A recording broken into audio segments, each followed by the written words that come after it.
Carolina is on fire, baby. But this right here is a trap game if I've ever seen one. You don't want none! You don't want none!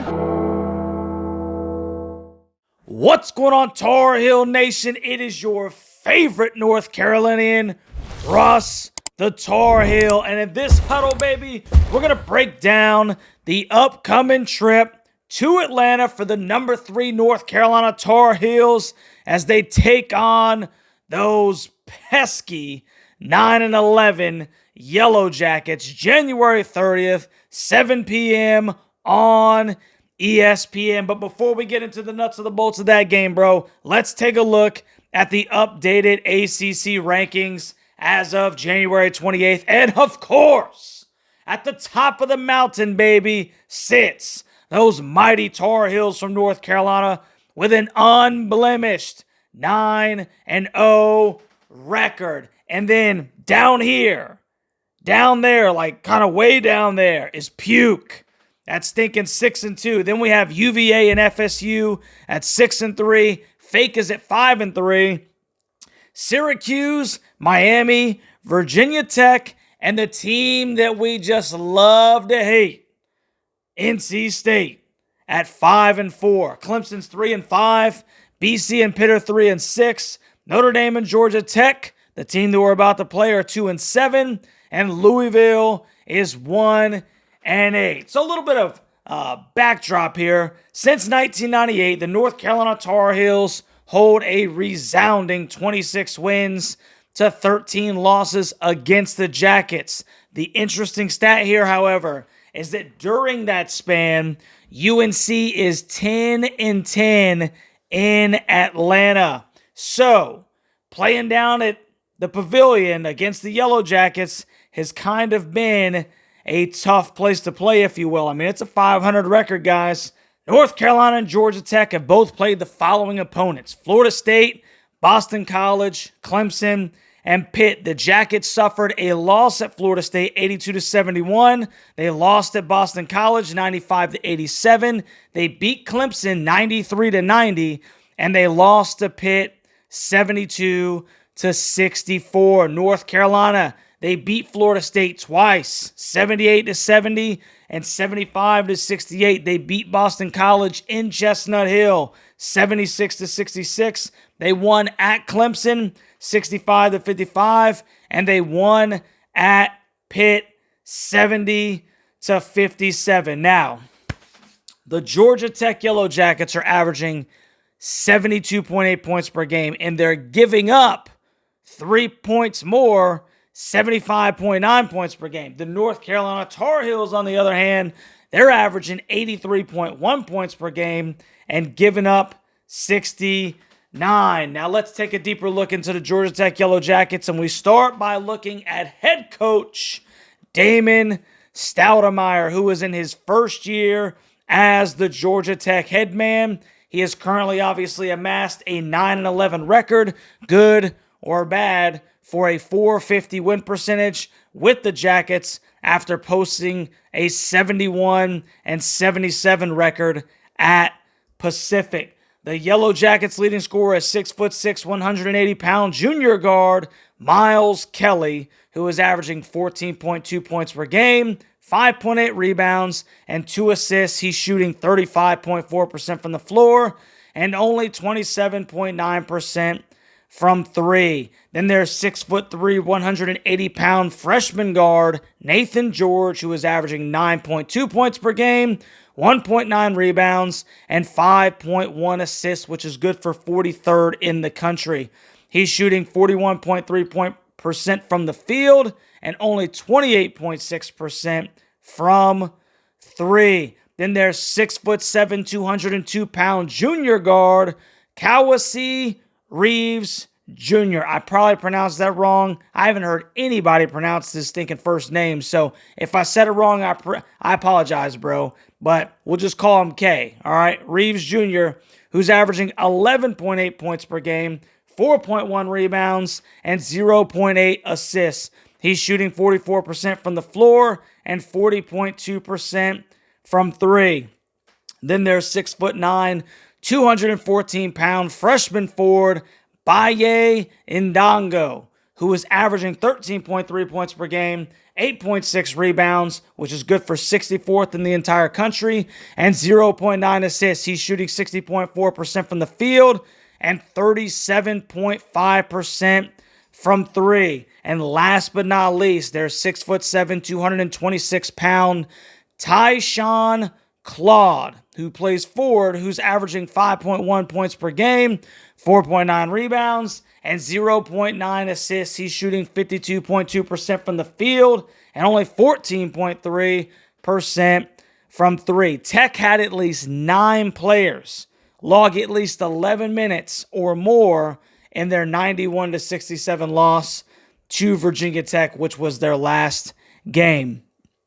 And now, the number 3 North Carolina Tar Heels, who are led by head coach Hubert Davis, who is in his 3rd year at his alma mater. He's accumulated a 66-26 combined record, good for a .717 win percentage. Now, the Heels' leading scorer is 6', 180-pound senior guard R.J. Davis, who is averaging 21.2 points per game, 3.7 rebounds, and 3.3 assists. He's shooting 44.8% from the field and 40.8% from three. He's additionally shooting 92.9% from the charity stripe. Now, RJ is coming off another monster game where he scored 24 for the Heels to help put away the Noles. Then there's 6'1", 180-pound freshman guard Elliot Cadeau, who was averaging 7.8 points per game, 1.7 rebounds, and 3.7 assists. He's shooting 45.5% from the field and only 20% from three. He was also super aggressive to the bucket despite defenders attempting to sag off of him against the Noles. When EC wants to get to the rim, very few people have a legitimate opportunity to stop him. So it's good to see him to continue to be aggressive that way. Then we have 6'5", 195-pound senior guard Core Mac Ryan, who is averaging 11 points per game, 3.4 rebounds, and 1.2 assists. He's shooting 38.6% from the floor and 30% from three. Ryan had 3 really big threes in the FSU game. That is big time for him. Takes us to another level. Then you got 6'7", 235-pound junior forward Harrison Ingram, who was averaging 12.4 points per game, 8.6 rebounds, good for 86 in the country, and he's leading the ACC in rebounding in conference play.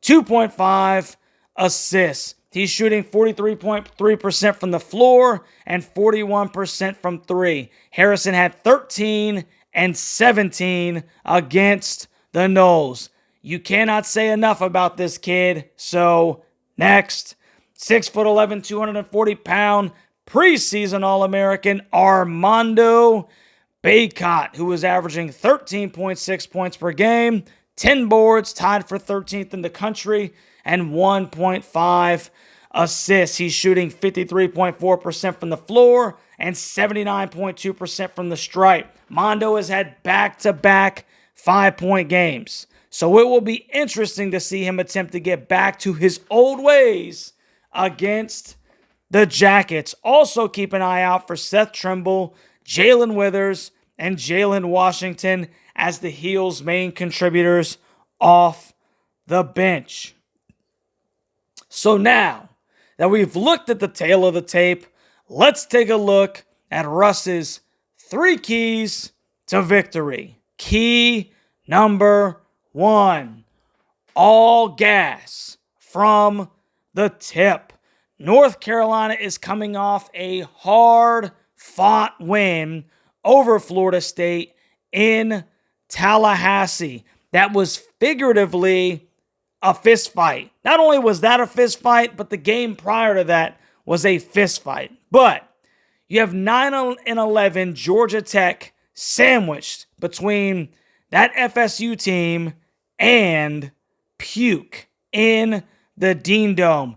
Carolina cannot afford to look ahead, as this is the same Georgia Tech that beat the Duke Blue Devils on this floor. They have got to be all gas from the tip. Establish an early lead and keep it there.